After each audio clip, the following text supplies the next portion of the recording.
Beesmas is coming up real soon, and if you want to complete every single quest that it will offer, you're going to need all the translators, because there are 3 NPCs that need a translator before you can actually interact with them. And if you can't interact with them, you can't complete their quests or even give them presents. So how do you get those translators? What can you use them on, and what can you get from them? Well, if you've seen every permanent NPC that is in BeeSwarmSimulator, it should be pretty obvious, but it's the Science Bear.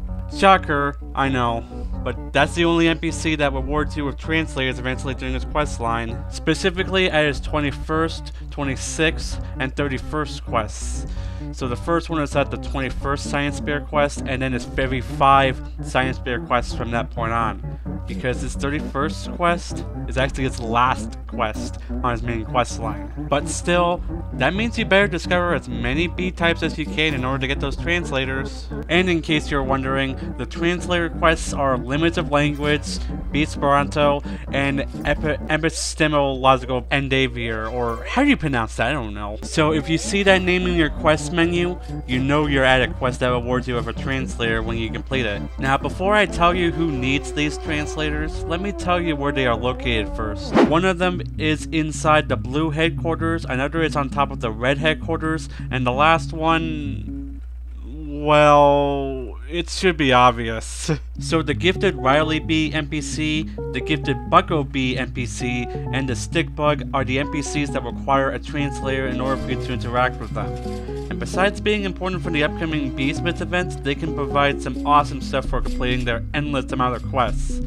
Specifically those that aren't the Stick Bug. The Stick Bug is instead an NPC that triggers a boss event, but more on that later. For both quest bees, excluding the honeybee NPC, completing a certain amount of their quests individually, you'll eventually get some rare rewards. Most notably, a star jelly at 25, 225, 300, and 400 quests, a gifted gold egg at 50 quests, they're called Hive Skin at 64 quests, and a gifted diamond egg at 100, 250, 500, and 750 quests. They have way more rewards on the list than what I mentioned, so you can go to the links in the description for the complete list of awards.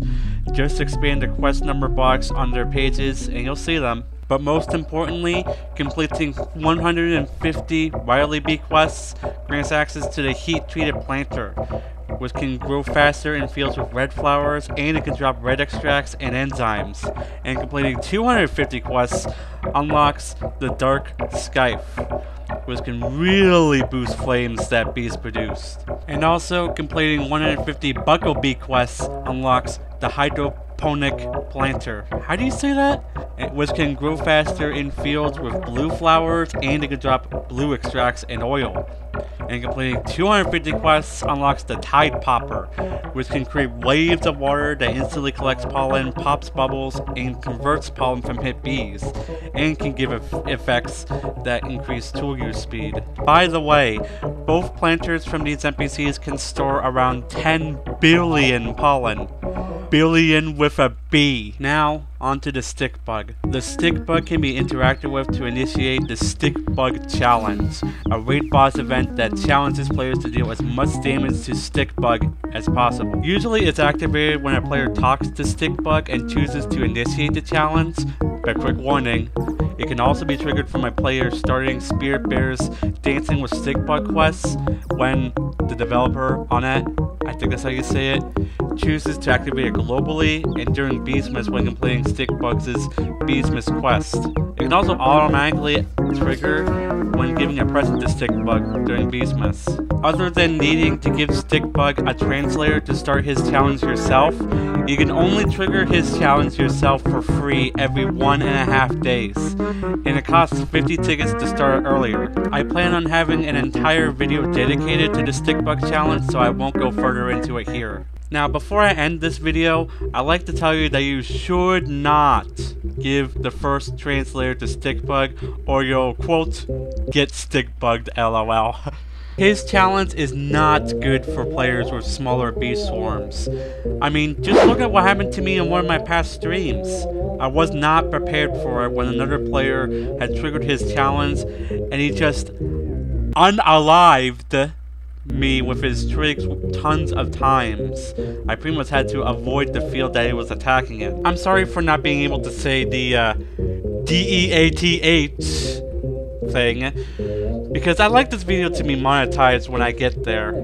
I like to ensure that it's monetized when I get there anyway.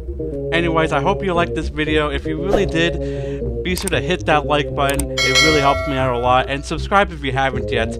I don't usually do these types of videos because I'm more of a gamer person, not like a documentary guy, but these videos do get a lot of views, and I'm really wanting to try it out for a long time now. This is Super Ronnie 8, signing off. Thank you for watching, guys.